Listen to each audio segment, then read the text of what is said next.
Jumpa kembali bersama saya Priscilla di hari ini. Topik renungan hari ini, hati-hati dengan nasar. Pengkhotbah 5 ayat 4-5. Apabila engkau bernasar kepada Elohim, janganlah menunda untuk menempatinya, karena dia tidak suka dengan orang-orang bodoh. Penuhilah apa yang telah engkau nasarkan itu. Lebih baik jika engkau tidak bernasar daripada bernasar dan tidak menepatinya. Nah saudara, ada seorang hamba Tuhan, mungkin ketika istrinya sedang hamil, dia bernasar akan menyerahkan anaknya kelak kepada Tuhan untuk bisa full melayani pekerjaan Tuhan. Nah, kemudian mereka terbang ke Jakarta dan menempatkan anaknya di sebuah asrama di Jakarta. Nah, baru 2 hari tinggal di asrama, anaknya ini kemudian pingsan dan masuk rumah sakit karena asam lambungnya naik.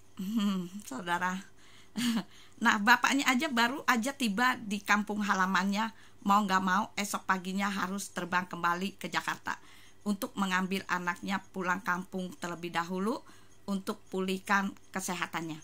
Habis berapa duit tuh untuk bolak-balik? Saya hitung secara kasarnya aja hanya tiketnya tok, belum penyeberangan dari kampung halaman ke kota, itu memakan waktu 3 jam. Nggak tahu berapa duit itu. Kemudian dari kota ke bandara jaraknya itu 2 jam. Berapa duit?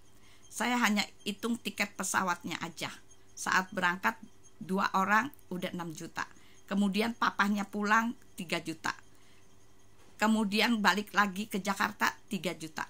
Kemudian pulang kampung berdua 6 juta. Jadi total untuk tiketnya aja saya hitung itu kasarnya 18 jutaan. Dan papanya cerita kenapa anak ini sampai dimasukkan ke sekolah STT di Jakarta, karena sebuah nasar kepada Bapak Yahweh bahwa anak ini akan diserahkan untuk Tuhan, sehingga hidupnya itu full untuk Tuhan, untuk pekerjaan Tuhan. Kelihatannya keren ya nasarnya itu ya. Dari kasus di atas dengan kejadian yang begitu singkat, jadi ke Jakarta itu saya renungkan itu hanya buang-buang duit sia-sia atau buang duit percuma. Belum belanja untuk keperluan anaknya, itu sudah habis jutaan juga. Kenapa semua hal ini terjadi, saudara? Tentu ada maksud Bapak Yahweh. Ada apa gerangannya? Nah, ini yang harus direnungkan. Ada apa di balik semua ini? Nah, sebagai orang yang percaya kepada Tuhan, apalagi sebagai hamba Tuhan, segala sesuatu itu harus direnungkan dan harus bertanya terlebih dahulu kepada Tuhan.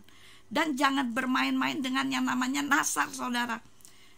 Jika dari apa yang aku imani dan mereka sudah percaya full kepada Bapak Yahweh, saat saya antar mereka ke STT, itu pas di sana saya tanya-tanya, dan sedang ada ibadah pujian-pujiannya, itu saya dengarkan, wow, masih gunakan sesembahan ilah bangsa-bangsa. Jadi jangan remehkan hal ini menurut saya, saudara. Tuhan cemburu, Tuhan pasti marah. Dalam nasarnya diserahkan ke Tuhan. Kenapa diserahkan ke STT? Harusnya serahkan ke rumah Tuhan yang sudah pure akan kebenaran nama Tuhan, yaitu Bapak Yahweh, bukan ke yang lainnya, saudara. Ini yang harus direnungkan. Makanya dalam waktu singkat Bapak Yahweh hentikan langkah mereka, saudara. Bapak Yahweh hentikan langkah anak ini, saudara.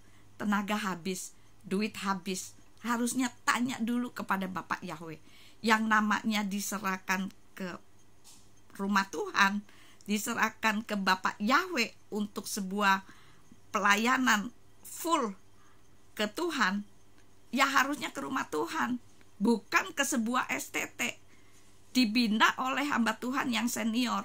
Nah itu aja sih gitu loh. Nasar untuk melayani, bukan untuk sekolah. Padahal usai sekolah bukan jaminan bisa melayani dengan baik. Dan melayani Tuhan itu tidak harus bergelar sarjana teologi, ya saudara. tetapi harus punya hati yang benar-benar tunduk dengan aturan Bapak Yahweh, yang punya hati untuk melayani pekerjaan Tuhan. Nah, boleh sih sekolah, misalnya sekolah sekuler, kemudian setelah itu sambil melayani pekerjaan Tuhan. Begitu. Nah, itu aja sih renungan hari ini, biar kiranya menjadi berkat dimanapun saudara mendengarkan renungan hari ini. Dan apabila saudara terberkati dengan renungan hari ini, kirim-kirim pada yang lain, sehingga orang lain pun akan menerima berkat melalui renungan hari ini. Tuhan Yesus memberkati. Shalom.